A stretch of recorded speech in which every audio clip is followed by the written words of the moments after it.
سیدہ طاہرہ رازیہ مرضیہ.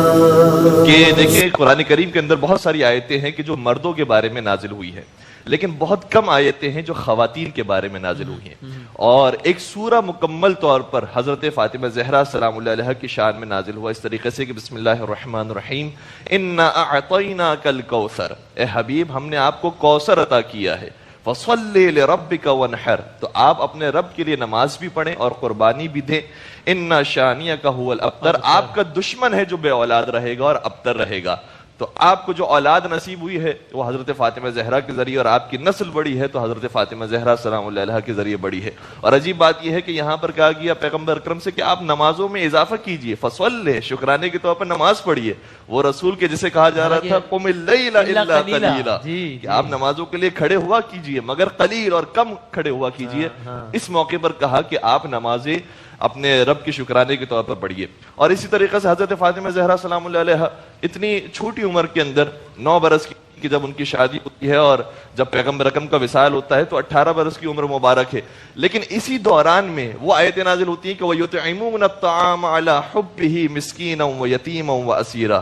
یہ حضرت فاطمہ زہرا ان کا گھرانہ ہے کہ یہ یتیم، مسکین اور اسیر کے لیے کھانا کھلاتا ہے اور اللہ کی محبت میں یہ کام کرتے ہیں. اور پھر حضرت فاطمہ زہرا ہی کے گھر کے اندر واقع پیش آتا ہے کہ جس کے بعد آیت نازل ہوتی ہے انما یرید اللہ لیذھب عنکم الرجس اہل البیت ویطہرکم تطہیرا، کہ پروردگار نے یہ ارادہ کیا ہے صرف اور صرف اہل بیت سے رزق کو دور کر دیں اور جیسا پاک کرنے کا حق ہے ویسے پاک کر دیں. اور عجیب بات یہ ہے کہ جب مباہلہ کے میدان یہاں پر خواتین کے اندر اگر کسی ذات کو پیغمبر اکرم اپنے ساتھ لے کر جاتے ہیں تو حضرت فاطمہ زہرا سلام اللہ علیہ کی ذات ہے. اور کئی ساری آیتیں ہیں کہ جو فاطمہ زہرا بی بی کی شان میں نازل ہوئی ہے. اسی طریقے سے میں خود جو ہے وہ تعجب ہوا مجھے کہ الحمدللہ چاہے شیعہ کتابی ہوں چاہے اہل سنت کتابی ہوں، تمام مسلمانوں کی کتابوں کے اندر وہ حدیث موجود ہے جو بی بی کی شان میں نازل ہوئی ہے کہ بی بی کی ہستی وہ ہے کہ سیدۃ نساء اہل الجنہ، سیدۃ نساء ہذہ الامہ، سیدۃ نساء العالمین، سیدۃ نساء المؤمنین. کوئی ایسا پیمانہ نہیں ہے جو چھوڑا ہو پیغمبر اکرم نے لیے. اور عجیب بات یہ ہے کہ جنت کی جو سرداری ہے وہ کسی سورس پر نہیں مل سکتی. جنت کی سرداری حسب و نسب کی وجہ سے نہیں مل سکتی. جنت میں وہی جاتا ہے کہ جو کردار والا ہوتا ہے، جو پاک طبیعت رکھنے والا ہوتا ہے. چنانچہ ساری جنتی خواتین کی سرداری اگر عطا کی ہے پیغمبر اکرم نے تو فرمایا میری بیٹی فاطمہ زہرا سلام اللہ علیہا کو نصیب ہوئی. کبھی لیکن مجھے ایک شائبہ ہوتا ہے، میں لفظ خوف استعمال کرنے لگا، شائبہ ہوتا ہے کہ پیغام کوئی یہ نہ لے کہ بھائی اس کا مطلب یہ ہے کہ آپ تو ان کے ماننے والے ہیں اور محبت ہے بس، پھر تو کیا مسئلہ ہے، پھر نماز روزہ خیر ہے، پھر تو جنت تو لکھی ہے نا جس کے لیے سارا کچھ کام کرنا ہے. یہ شائبہ ہوتا ہے مجھے کہ کبھی یہ پیغام نہ جائے، تو ذرا اس عنوان سے فرمائے کچھ.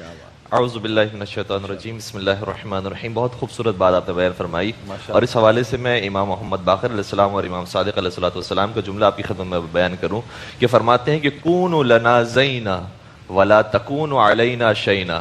دیکھو ہمارے لیے باعث زینت بنو، ہمارے لیے باعث شرم و عار نہ بنو. جب تم نے ہمارا نام لیا ہے، دعویٰ کیا ہے کہ ہمارے ماننے والے ہو، تو ہماری عزت میں اضافہ کرو، ہماری زینت میں اضافہ کرو. اگر تمہیں کوئی دیکھے تو کہے کہ یہ علی و زہرا کے ماننے والے ہیں، یہ اہل بیت کرام صحابہ کرام کے ماننے والے ہیں، یہ پیغمبر اکرم کے چاہنے والے ہیں، تو ہمارے لیے باعث افتخار. سیدہ طاہرہ رازیہ مرضیہ.